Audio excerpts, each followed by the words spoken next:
O tema geral de nossa aula é segurança e autoritarismo. E a questão que vai ser trabalhada é a insegurança como um projeto autoritário de poder.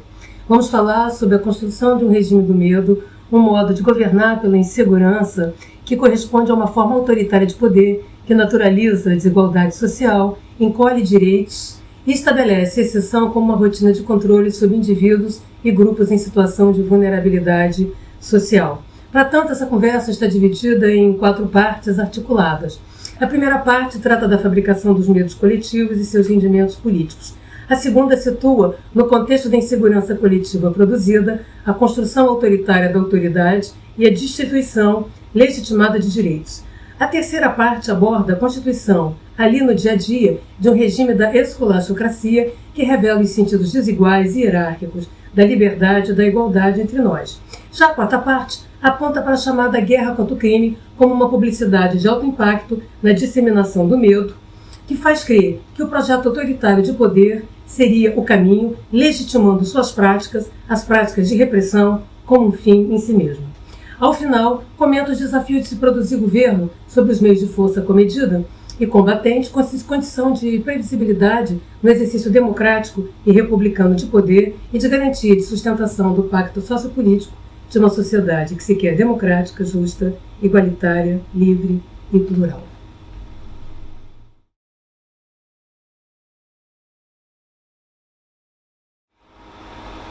Entre nós, a insegurança tem servido como um espaço simbólico de síntese de todos os nossos medos. Medo de morrer, medo de sobrar, medo de perder direitos, medo de perder bens, medo do abandono, medo do esquecimento, medo dos outros em seus outros medos, com suas expressões desiguais de classe, de cor, de gênero, de sexo, de religião, etc. A insegurança é um recurso fundamental para o funcionamento de uma economia política do controle e da regulação sociais, de matiz neoliberal e de ambição translocal. A insegurança é a síntese de todos os nossos temores. A insegurança é a síntese de todas as nossas desconfianças. Temor e desconfiança são péssimos conselheiros. Diante do agravamento de nossos temores e da nossa desconfiança, o tempo de cooperação entre as pessoas se encolhe. O tempo das suspeitas de um contra o outro aumenta. Diante do medo, aparelhado, agravado, abrimos mãos de direitos e conquistas em favor da proteção de nossas vidas sentidas por nós como ameaçadas. Somos levados a ver o outro como um potencial inimigo. Diante da insegurança generalizada, subimos as nossas muralhas da discriminação e do preconceito como dispositivo de autodefesa. Medo não se adia. Da mesma forma, a insegurança não se deixa para amanhã. Medo e insegurança disseminados encurtam o futuro, nos fazendo refém do imediato, da incerteza, do imprevisível. Por isso, a insegurança instrumentalizada, aparelhada, é um projeto ambicioso de poder que tem dado certo entre nós. A insegurança coletiva não é um resultado necessariamente indesejado. Ela tem sido um resultado esperado e eficaz. A insegurança é um meio estratégico para se produzir e sustentar um projeto de poder excludente, desigual para poucos.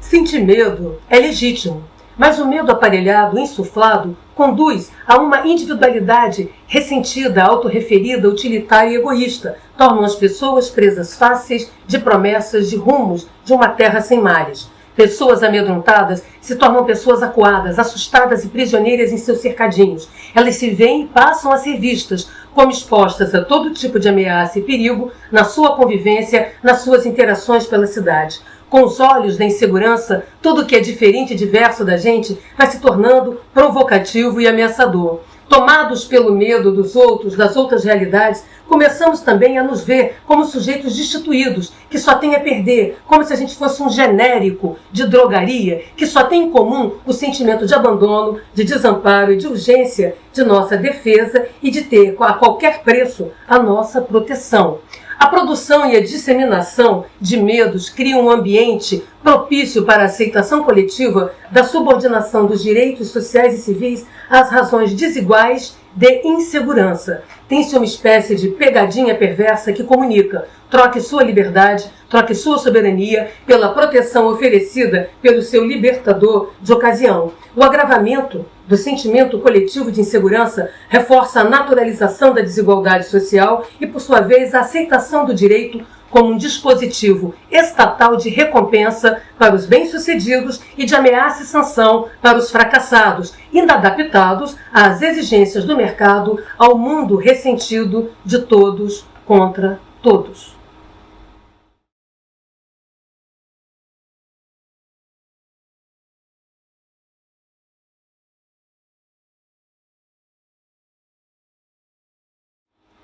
Em resumo, qual é o principal rendimento político da fabricação de medos? Propiciar e legitimar um projeto autoritário de poder. Afinal, quanto maior o sentimento generalizado de insegurança, maior a dificuldade de coesão e mobilização dos indivíduos para a garantia de seus direitos. Quanto mais se agrava o temor, mais se aumenta a oportunidade de sujeição de indivíduos e grupos a um pacto de submissão, uma espécie de pode-tudo contra a cidadania. Por quê? Porque estar protegido é estar submisso à vontade, aos caprichos do seu protetor. Estar protegido é pagar para ser ameaçado e coagido. Quanto mais se aprofunda uma crise de segurança que condensa todas as outras crises, crise ética, crise econômica, crise política, maior a oportunidade de regimes de exceção e de excepcionalidades que vão substituindo ali na rotina o cotidiano da segurança pública. Tem-se com isso o que eu tenho chamado de síndrome do cabrito, que é a substituição dos policiamentos cotidianos por operações policiais que não garantem controle sobre o território e sobre a população.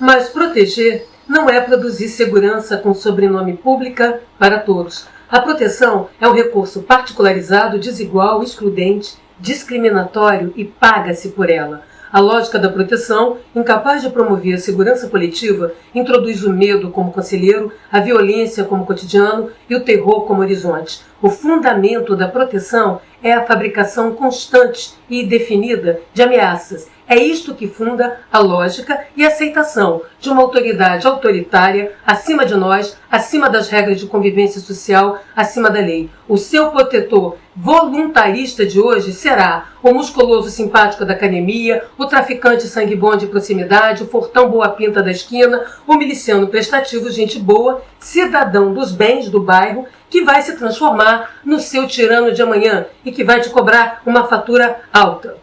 Será o seu achacador calculista que fabricará sucessivas ameaças para seguir exigindo a venda de proteção.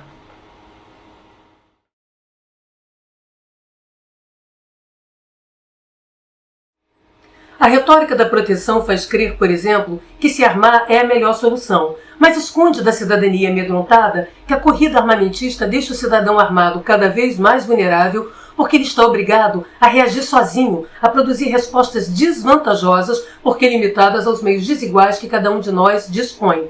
Diante de uma situação de violência, a defesa armada da vítima está sempre em desvantagem diante do agressor armado que inicia o ato violento e tem o tempo e o recurso a seu favor. Ou seja, no dia a dia da violência, o ataque violento é superior à defesa individual armada. É preciso deixar muito claro que o campo da segurança é, por excelência, o espaço do controle social, da regulação das liberdades de todos para todos. Por isso, a ação de segurança tem que ser consentida e autorizada pela sociedade e administrada pelo Estado, pois essas ações, sejam elas preventivas, dissuasórias ou repressivas, são de natureza coercitiva e, em alguma medida, são invasivas de nossa integridade. Por isso, a segurança precisa ser pública. Quando a segurança pública é pervertida intencionalmente em proteção particularizada, saímos do mundo livre do ir e vir para os cercadinhos defensivos do mundo do 0800 gratuito, onde cabe todo mundo, para o mundo do 0300 das cercas defensivas,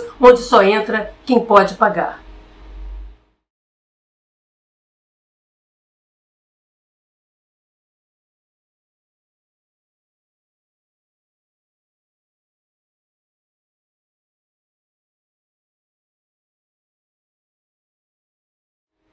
Mas como funciona o circuito perverso da proteção?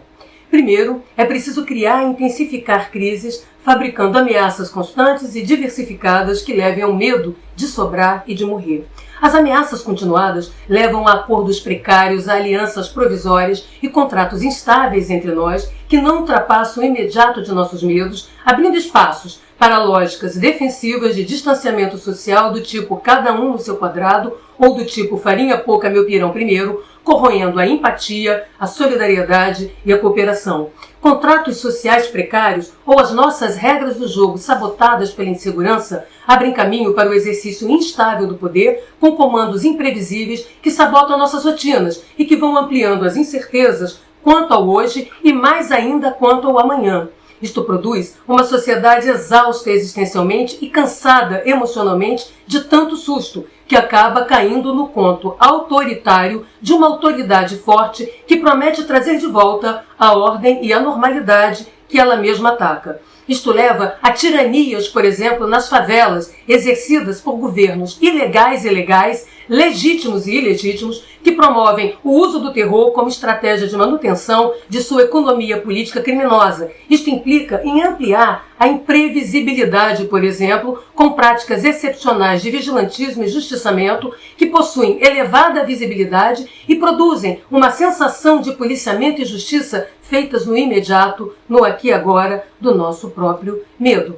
As práticas de terror se tornam um grande espetáculo político com a promoção de uma guerra político-comercial contra o crime que justifica, em tempo contínuo, as práticas de exceção que tornam as vidas e os direitos mercadorias com valores e importância desiguais conforme as credenciais de cor, classe, gênero, orientação sexual, moradia e adesão religiosa. O tempo extra-ordem, extraordinário da guerra, suspende a vida ordinária, legitimando práticas excepcionais que colocam entre parênteses o Estado de Direito, que vai se tornando o direito do Estado na esquina, exercido pelo senhor da guerra da ocasião e pelos mercadores da proteção. Como não há vitória ou derrota possível e demonstrada numa guerra contra o crime, ela serve como uma luta interminável e infinita, que exigirá novos e renomados inimigos que possam ser identificados cada vez mais próximo dos cidadãos amedrontados. A simulação de uma guerra sem fim, com finalidade moral, é o principal teatro de operações, é a dimensão mais sensível, visível e ampliada da produção de inseguranças. A guerra é um espetáculo de alta visibilidade que necessita de uma polícia de espetáculo, de uma polícia de operações.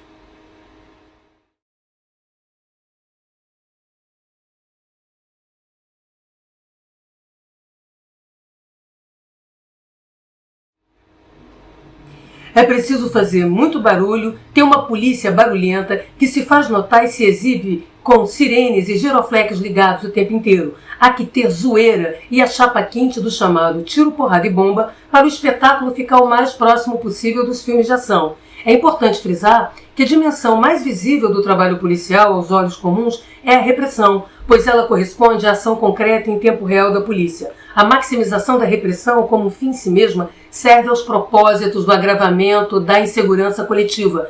Quanto mais trocação de tiro, mais confronto armado, mais intervenção provocativa, melhor para esquentar a chapa. Manter a chapa quente da insegurança repercute e amplia os medos individuais e coletivos que tiram dos nossos armários os preconceitos e as discriminações antes ocultadas ou adormecidas lá no fundo de nós mesmos. Os preconceitos e as discriminações ativados pelo medo agravado estimulam o clamor social contra a falta de segurança. A legítima demanda por ordem pública vai se pervertendo em demandas autoritárias por ordem que tragam, no imediato, a normalidade perdida de volta, uma normalidade cada vez mais excludente e restritiva que encolhe ainda mais os cercadinhos defensivos.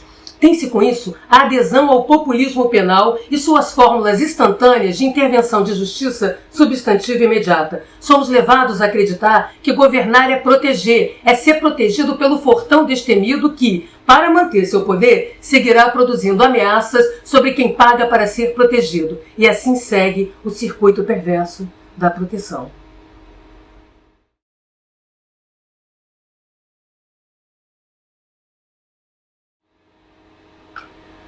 Para se construir um regime do medo e naturalizar suas práticas de exceção, como o remédio amargo contra a cidadania, mas a seu favor, não basta a disposição dos senhores da guerra e a adesão dos seus mercadores da proteção.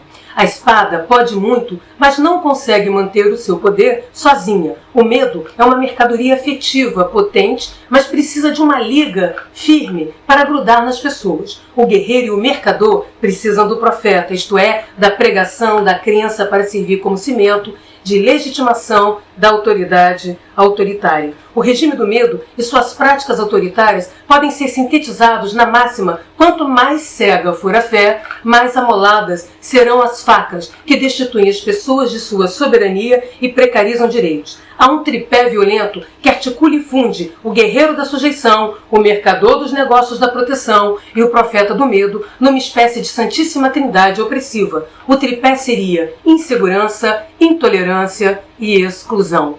Mas como funcionaria essa engrenagem?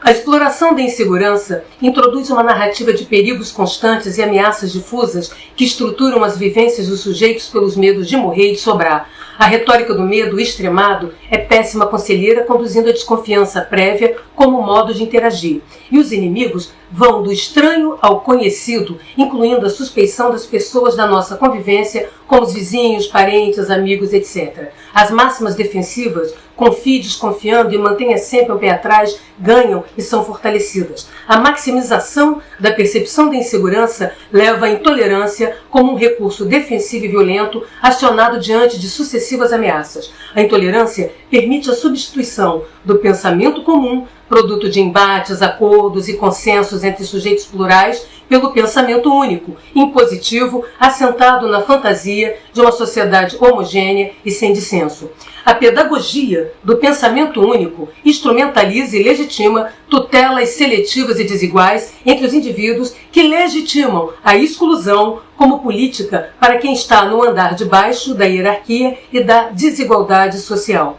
A máxima excluindo para incluir indivíduos e grupos em situação de vulnerabilidade é traduzida na imposição de terapias corretivas sobre aqueles indivíduos e grupos que não se encaixam numa concepção de ordem exterior, de cima para baixo, mantenedora do status quo, branco, masculino, heteronormativo, elitista, cristão, etc. Isso serve para reforçar as barreiras sociais, os confinamentos sociais, fortalecendo a criação de espaços defensivos ou, como diria a letra do funk, cada um no seu quadrado, o que retroalimenta a insegurança. O tripé insegurança, intolerância e exclusão dá a liga e faz acreditar que cada cabeça é uma sentença, mas oculta que uma sentença justa só para si mesmo, cega em sua fé, faz a faca mais amolada cortar para todos os lados, inclusive o nosso próprio lado.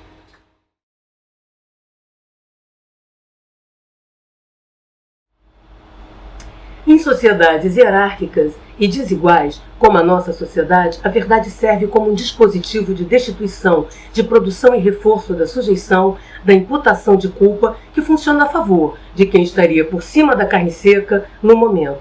Quanto mais se acumulam capitais culturais, sociais, econômicos e políticos, mais se pode adquirir ou possuir uma verdade, a sua verdade.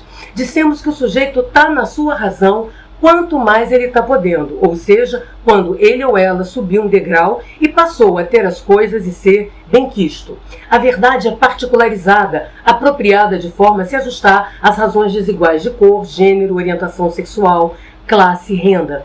Tem-se uma verdade manobrada para se ajustar a cada caso particular e que serve como justificativa e abono para cima e destituição e punição para baixo. Esta é uma verdade repercussiva, que se afirma como mais verdadeira pela repetição impositiva de seu lugar, imune sobre os outros que estão abaixo. Por isso, é tão comum a substituição da responsabilidade pela culpa que se pode pôr em quem o passador da régua quiser, se ele é bem relacionado e tem conhecimento ou tem proteção, é afilhado, é peixe de alguém que no momento se encontra por cima.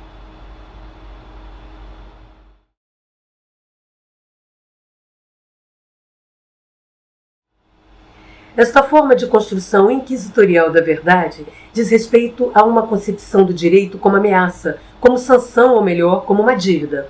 Assim, quanto mais se desce na hierarquia social, mais o sujeito está devendo alguma coisa.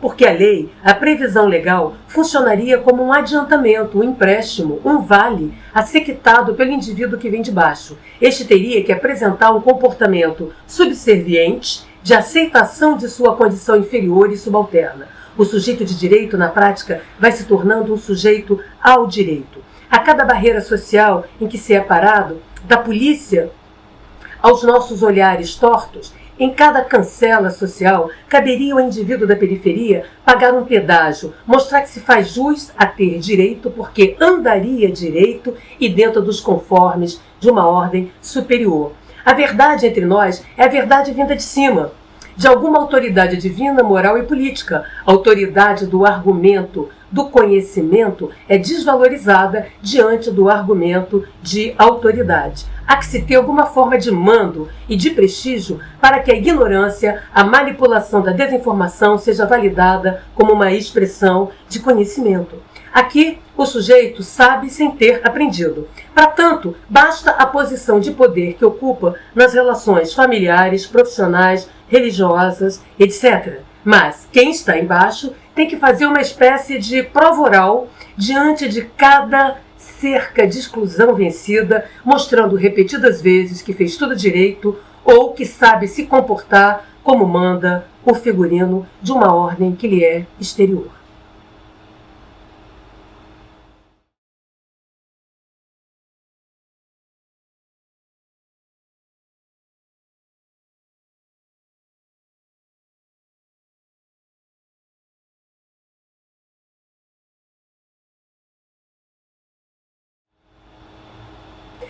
Esta concepção atuarial do direito, articulada à nossa visão impositiva e desigual de verdade, favorece a emergência de um mundo de auto-verdades emancipadas da realidade bem antes de sua disseminação em escala pelos aplicativos de redes sociais. Somos uma espécie de paraíso próspero para a disseminação das chamadas fake news que servem a um projeto autoritário de poder fundado na insegurança. Como funciona a produção, então, dos argumentos de autoridade? Há entre nós um dissenso sobre os critérios de produção de verdade. Tem-se tantas verdades quantas posições nas relações de poder. Os critérios de verdade são variáveis para se adequarem a cada caso particular. Daí o incômodo com o conhecimento científico e acadêmico, cujos critérios de verdade são consensuados. A engrenagem produtora dos argumentos de autoridade tem a seguinte dinâmica. As evidências empíricas são tratadas como eventos duvidosos sob suspeita, desmoralizáveis, segundo a condição do sujeito que a vivenciou. Esta suspeição leva ao dissenso se o fato é mesmo um fato, produzindo conjecturas desvinculadas da realidade desses fatos, mas vinculadas à reputação dos sujeitos envolvidos. Constrói-se uma dissociação entre a empiria e a sua demonstração, ou entre a evidência e a sua evidenciação, que favorece quem está no alto. Isso se constitui num jogo retórico que permite interpretações díspares e concorrenciais sobre o mesmo fato, conforme a posição do sujeito na relação de poder. Isso se traduz na mágica política de produção de autos-verdades e pós-verdades a serviço da legitimação de autoridades autoritárias entre grupos em posição hierárquica distintas ou que estão na mesma posição. Isso possibilita o exercício do argumento de autoridade para baixo, ao lado e ao redor, enraizando tratamentos desiguais e violentos entre quem está por baixo como um modo de sobrevivência, uma estratégia de garantir melhorias das condições de vida frente a uma mobilidade social que anda uma casa para frente e 3 para trás.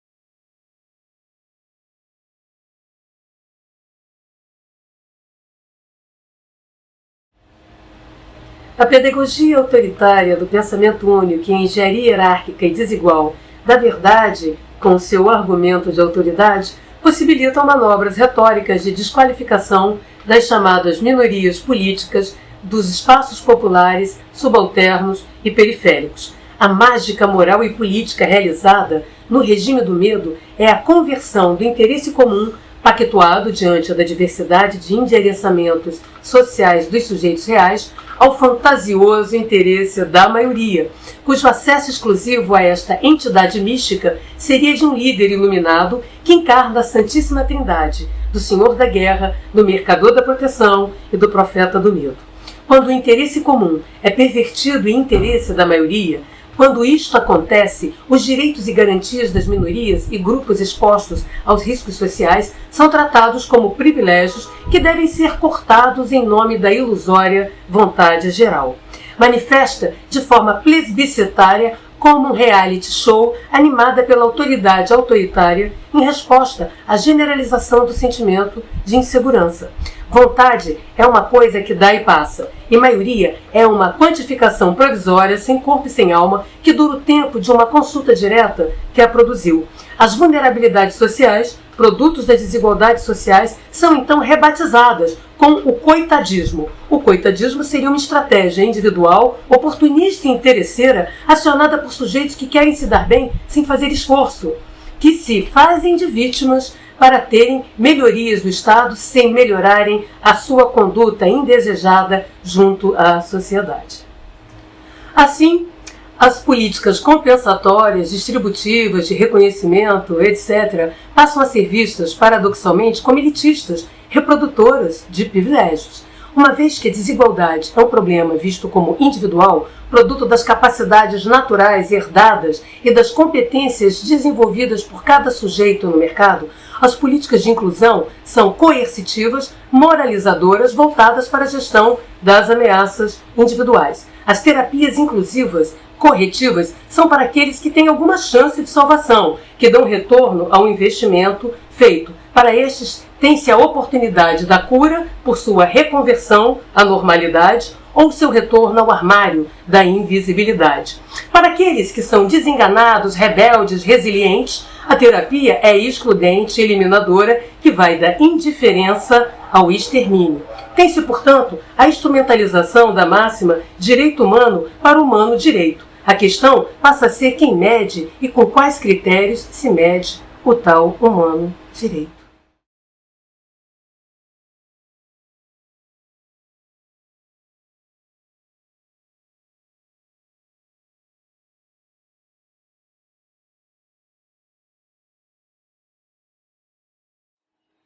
Os processos de construção identitária, de afirmação de pertencimento e de reconhecimento, e, por sua vez, os diversos lugares de fala e suas representações, constituem uma ameaça simbólica ao regime do medo, ao seu pensar único, aos seus apetites autoritários de ordem. As políticas identitárias são vistas como periculosas, por isso a chamada pauta de costumes de uma agenda autoritária não é uma cortina de fumaça de pautas bombas mais essenciais. Ela é o lugar, por excelência, de esgarçamento do tecido social, de produção de guerrilhas morais, de instrumentalização de ódios e ressentimentos que sabotam os mecanismos de coesão e justificam práticas de exceção, persecutórias, intimidatórias e correcionais.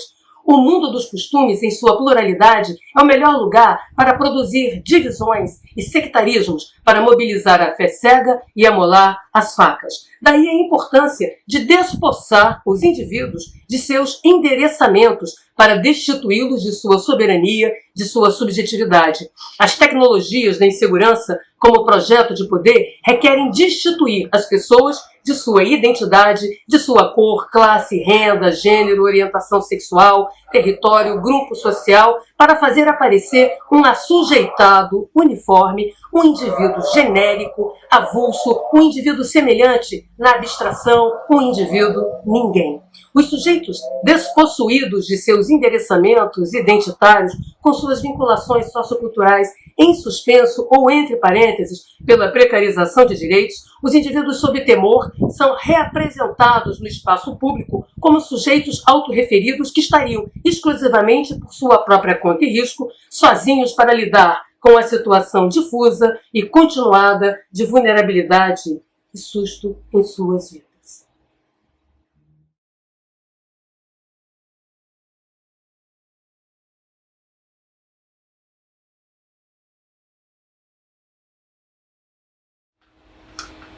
Indivíduos feito plantas aéreas, sem raiz ou vinculações substantivas, sujeitos avulsos, nas quais as relações sociais são como rodoviárias, como pontos de passagem, se tornam politicamente úteis para as guerrilhas dos costumes. Quanto mais se acreditam, indivíduos acima do social, que se autoconstroem e estão entregues à solidão de si mesmos, livres do contrato social, mais dependentes se tornam de técnicas e procedimentos expressos em manuais de autoajuda. As relações sociais estruturais e substantivas vão dando lugar aos tutoriais ambulantes descartáveis que apresentem uma solução pronta para qualquer problema no seu imediato. Indivíduos avulsos, autoimportantes e celebridades para e de si tem como contrapartida influenciadores, coach, promoter, assessores que possam dar uma dica, um up na carreira, revelar um truque, uma via fácil customizada da gerência de si e de seus conflitos. É interessante notar que as categorias acusatórias mais frequentes nos enfrentamentos de posições e opiniões caricaturam criaturas desprovidas de vontade e de escolha como gado, robô, teleguiado, isentão, adhesionista, etc.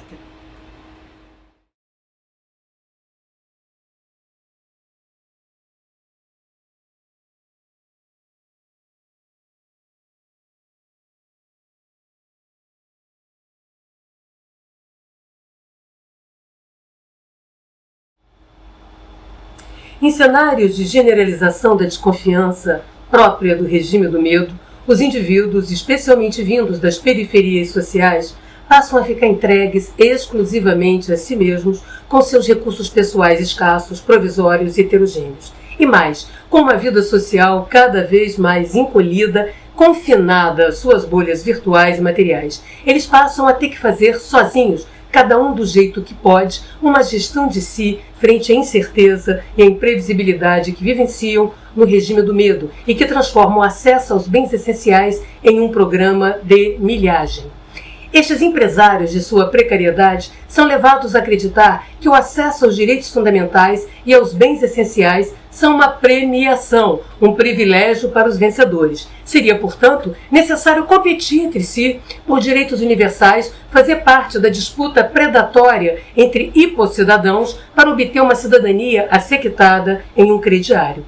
Veja que a palavra cidadania não é suficiente para explicitar os fundamentos da igualdade e da liberdade. Entre nós, a cidadania é vista como precária em si mesma, exigindo sobrenomes ou qualificativos em suas construções científicas e políticas. Tem-se tantos adjetivos para a cidadania quanto as formas de tutela e expectativas militantes de mudança. Cidadania relacional, cidadania regulada, cidadania participativa, cidadania inclusiva, cidadania igualitária, cidadania plena, cidadania sacrificial, etc. Temos tantas cidadanias quanto os expedientes para a promoção de um tipo de igualdade que se acredita alcançada somente tratando os desiguais desigualmente, ou seja, naturalizando a desigualdade. O regime do medo e suas práticas de exceção se beneficiam das visões que falam da democracia brasileira como inacabada, incompleta, etc. Essa democracia, definida como eternamente frágil, sempre a um pé de seu desmoronamento,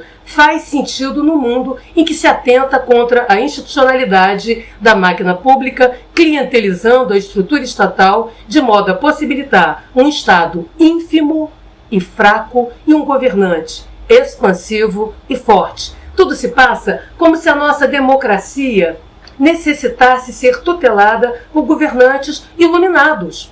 Estes intérpretes do nosso amanhã definem as realidades populares pela falta, pela ausência, que só eles sabem preencher. Não é à toa que a retórica de um Estado permanente de transição democrática acaba justificando a emergência de formas autoritárias, personalistas de autoridade que conjugam em seu regime do medo os discursos do guerreiro da ordem, do mercador de direitos e do profeta da sujeição.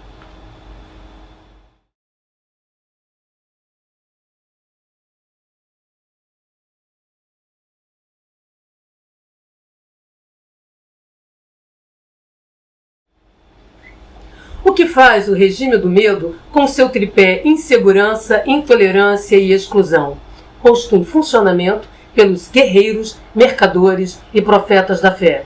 Busca explorar, reforçar a desigualdade entre os cidadãos, fazendo crer que ela é natural. Quanto mais nos percebemos como naturalmente desiguais, mais autorizamos a resolução violenta de nossos conflitos. Quanto mais aceitamos que o outro seja desigual em direitos, mais legitimamos o uso das violências estatal, grupal e individual como meio adequado para resolver os nossos problemas. O nosso direito não termina onde o direito do outro começa, porque este outro, ameaçador, não teria direito a ter direito.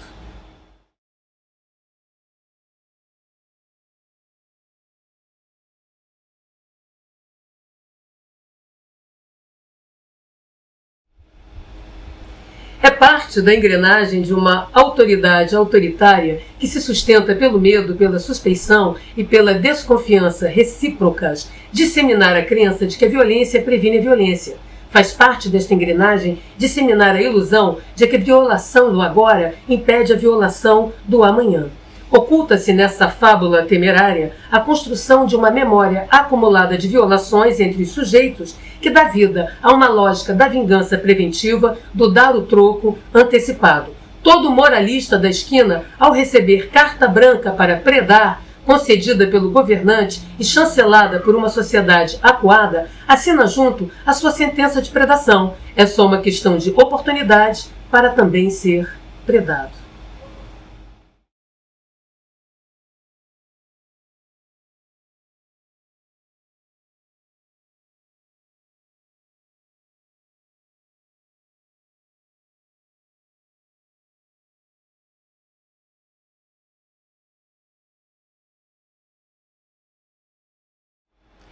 Em um cenário onde não há rendição, as práticas de exceção vão se tornando rotineiras e retroalimentando a lógica desigual, discriminatória e excludente da proteção. Estimula-se a instituição do escracho como uma forma de interação no cotidiano, uma contrapartida diante da escassez de direitos vivida, uma terapia diante do excesso de obrigações sociais sentidas pelos indivíduos inseguros e defensivos. Oferta-se como uma compensação da lógica opressiva da insegurança generalizada o chutar o pau da barraca. Chutar o pau da barraca corresponde ao escracho libertário ao alcance das mãos dos possuidores insatisfeitos com sua acumulação e dos despossuídos revoltados com suas perdas frente à desigualdade social meritória. Assiste-se ao estímulo do liberou-geral, ao politicamente incorreto, assiste-se à disseminação da crença do indivíduo liberto do contrato social, à vontade para aliviar, com distratos, as tensões vividas do mercado. Assim,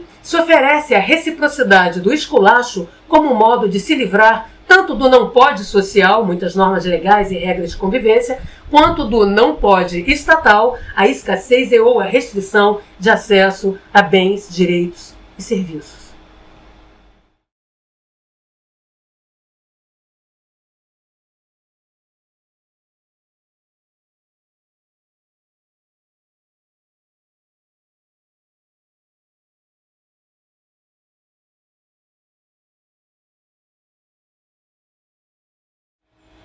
O regime do medo, construído de cima, encontra tradução e liga para baixo e ao redor num regime da esculachocracia que põe em circulação cruzadas moralistas e uma reciprocidade na vigilância, na censura e na sanção ao outro. Dar sermão, uma lição de moral, um pito, chamar atenção, sentenciar com cancelamentos e apagamentos de reputação fazem parte da sociedade do dislike. A esculachocracia é um regime de imposição de crenças e vontades particulares de uns sobre os outros que não reconhece limites. É um regime que legitima práticas de exceção como um modo de interagir e de governar. Ele dá vida a unidades autônomas de ódio, ressentimento e vingança ali na esquina, na vizinhança que, com seus peitos de pombo estufados, expressam seus surtos de pequena autoridade, pagando sermão da montanha para os outros. Trazem à superfície da convivência social apetites punitivistas encarnados, indivíduos que são encorajados a perder o pudor de explicitarem os seus preconceitos. O exercício das próprias razões, religiosa, de cor, de classe, de gênero, de orientação sexual, etc., se tornam as réguas desiguais e hierárquicas que tiram as medidas de nossas vidas, de nossas realidades.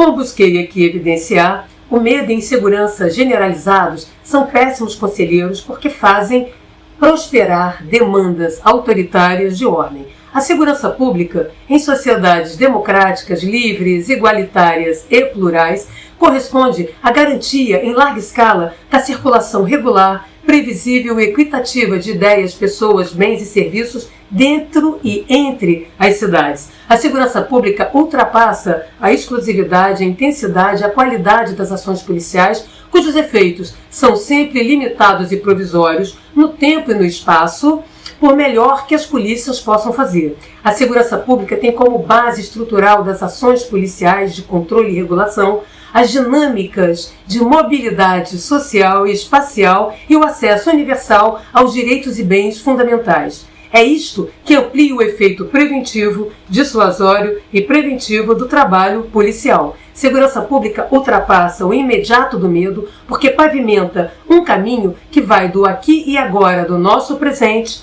para o daqui a pouco, no amanhã, do nosso futuro.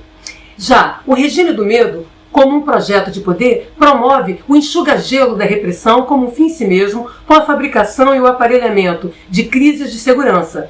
Para que um projeto autoritário prospere, o horizonte e os caminhos sociais têm que ser encurtados e ficarem prisioneiros de um presente instável e de um futuro imprevisível. Quanto mais presentista, condensado, apressado e imediato for o tempo social, por conta do agravamento do temor, mais atraentes se tornam as propostas autoritárias que se apresentam como diretas, simples e sem mediações.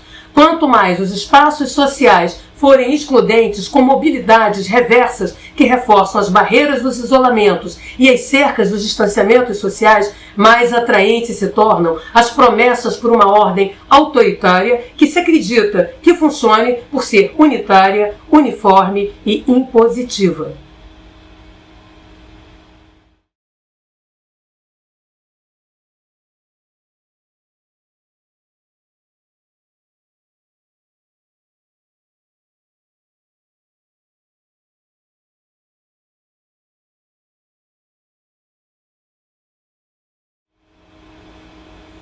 A essa altura, parece óbvio que um projeto autoritário construído sobre o aparelhamento do medo faça uso de uma política de insegurança, de uma política do sobressalto ou de uma política dos 3 S. Primeiro, é preciso produzir sustos, promovendo tragédias anunciadas diariamente. Tem-se, então, o teatro dos surtos mandonistas de autoridade que encenam, que fazem e acontecem para obterem ainda mais poder.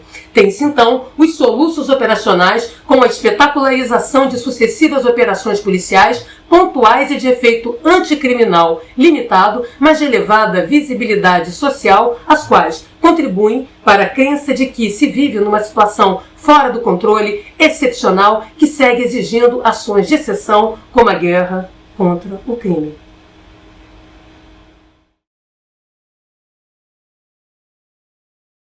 No Rio de Janeiro, a chamada Guerra contra o Crime, produzida ora com adesão populista de governantes, ora como demonstração de força político-econômica contra eles, já dura 34 anos, sem alcançar, obviamente, vitória ou derrota.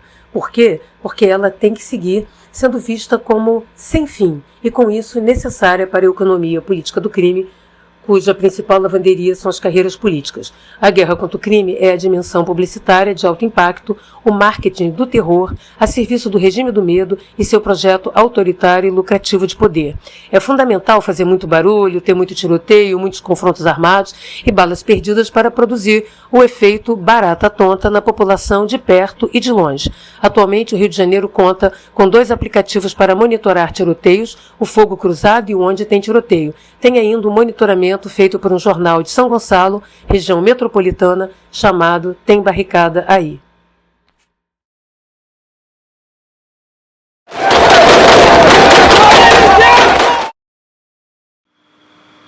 Começamos a perder há 25 anos atrás, quando decretamos uma guerra contra o crime. Hoje sabemos que a guerra não combate os grupos armados. A guerra cria os grupos armados, porque se faz a guerra para vender a paz do arrego, a paz da propina, para subir o preço do alvará da firma e do aluguel dos territórios populares. Na guerra comercial pelo domínio territorial armado, perde a polícia do bem e ganha a polícia dos bens. A polícia terá sempre superioridade de método quando agir com repressão qualificada, orientada pela gestão do conhecimento e da informação. Isso poupa a vida do policial e do cidadão. Com isso, o resultado repressivo ultrapassa o imediato operacional, dando prejuízo à economia do crime, que conta sempre com padrinhos políticos. Só com inteligência, orientando uma repressão qualificada, é que vamos conseguir dar um salto de qualidade. Ao se fazer uma busca no Google de imagens com palavras-chave sobre polícia, trabalho policial, segurança, grupos armados, etc., no Rio e também em São Paulo, tem-se como resultado a explicitação de um imaginário, um universo de representações que circunscrevem como os atores da segurança pública e dos grupos criminosos se veem e são vistos, ou como eles se representam e de que forma são representados pelos meios de comunicação. As colagens de imagens que se seguem trazem a encenação da tal guerra, também inspirada em filmes de ação, seu elevado impacto visual e sua alta visibilidade social. As imagens têm em comum a ostentação da performance provocativa, dos armamentos, das comemorações de vitória sobre o oponente. Tem-se uma polícia do espetáculo com seus homens de operações, tem-se a rapaziada do tráfico e seus policiamentos ostentatórios, tem-se os mercados ilegais, os controles de fluxos e policiamentos ilegais realizados por grupos milicianos, por exemplo.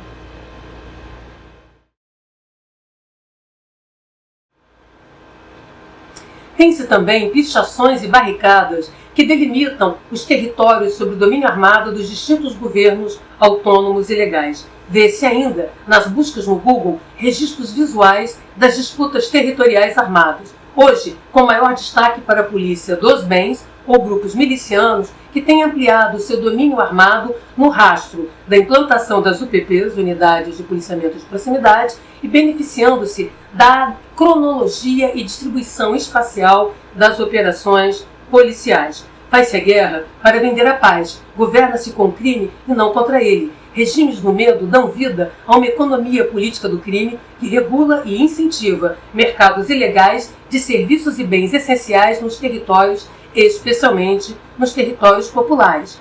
Os governos autônomos ilegais ou domínios armados precisam de uma medida de conivência, convivência e conveniência dos poderes públicos para funcionarem e prosperarem, como, por exemplo, as milícias.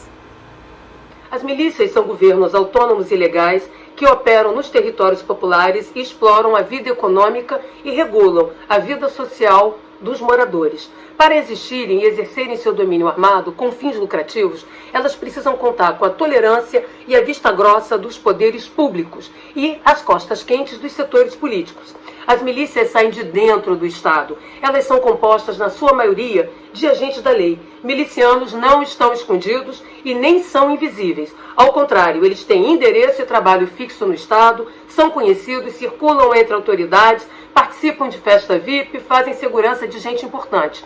Eles são bem relacionados, posam de cidadão de bem e são chegados aos poderes políticos para que seus negócios possam funcionar. O negócio da milícia é produzir ameaça para vender proteção, é promover a guerra para vender a paz. Como governo criminoso, ela cobra taxas sobre a oferta de bens e serviços essenciais. Quem mora em locais sob domínio armado miliciano é coagido a pagar o mesmo imposto várias vezes. Paga para o Estado, paga para o governo miliciano. Para o seu negócio funcionar, tem que aumentar o sentimento de medo e de insegurança da população com tiroteios, falsas operações, balas achadas. Tem que ter apoio político velado. Milícia não sobrevive sem braço político de apoio dos favores, vantagens, privilégios e das carteiradas. Por isso, ela é financiadora de campanhas eleitorais. As carreiras políticas servem como um ótimo investimento criminoso. Essas carreiras políticas são uma importante lavanderia do dinheiro extorquido da população pela milícia. Por isso, mesmo com a pandemia, a cobrança de taxas pela milícia não parou. Ela tem obrigado os comerciantes a abrirem as portas, moradores a pagarem as taxas de proteção. Sem a arrecadação, a milícia enfraquece, perde poder no território, perde influência política por cair a sua contribuição para o caixa 2 de campanha eleitoral. A milícia é a polícia dos bens que tem acuado e tirado da rua a polícia do bem, deixando os moradores reféns do Estado duas vezes, da polícia miliciana e da polícia de operações, que não é capaz de policiar territórios e nem a população. Faz tempo que os policiamentos em certas regiões são feitos por grupos criminosos no Rio de Janeiro. A segurança pública tem que voltar a ser administrada pelo Estado e não ser mais terceirizada para firmas clandestinas, grupos armados, etc. É preciso que o Executivo, o Legislativo e o Judiciário, juntos, retomem o controle da segurança. Só assim a insegurança deixará de ser um projeto político-criminoso milionário que tem dado certo entre nós.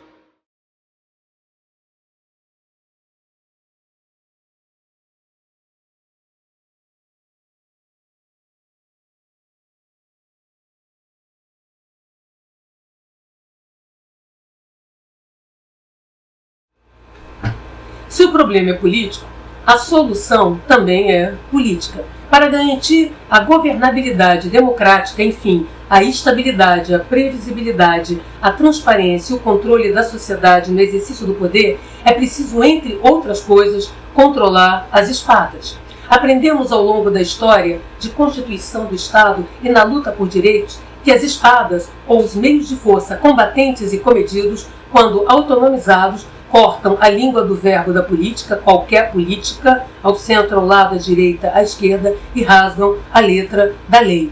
Que quando o seu vigia fica mais forte do que você, ele te dá um golpe, senta na sua cadeira e governa em seu lugar. Quando o seu vigia fica fraco demais, ele se torna leal a quem promete ou paga mais.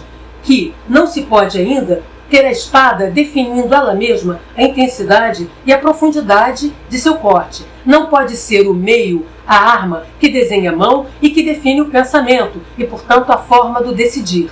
Quando isso acontece, tem-se emancipações predatórias do poder coercitivo, do poder de polícia, que chantageia governantes, silencia o parlamento, manipula o judiciário e acua a sociedade.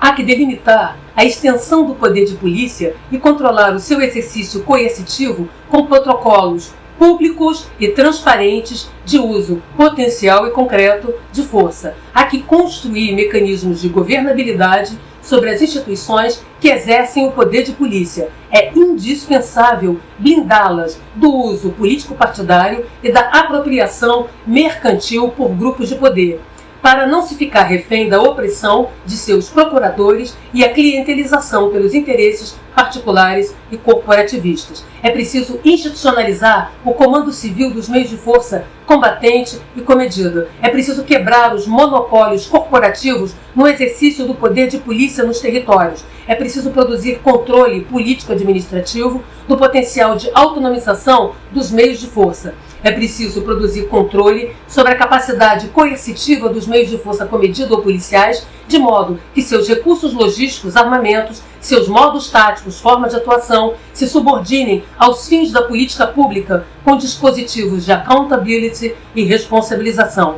Tudo isso está ao alcance de nossas mãos e não requer mudar a Constituição. Pode começar amanhã a construção política da institucionalidade das organizações de força ou das espadas. As espadas emancipadas podem muito, e são fortes, mas não podem mais do que uma cidadania mobilizada. Muito obrigada e até a próxima.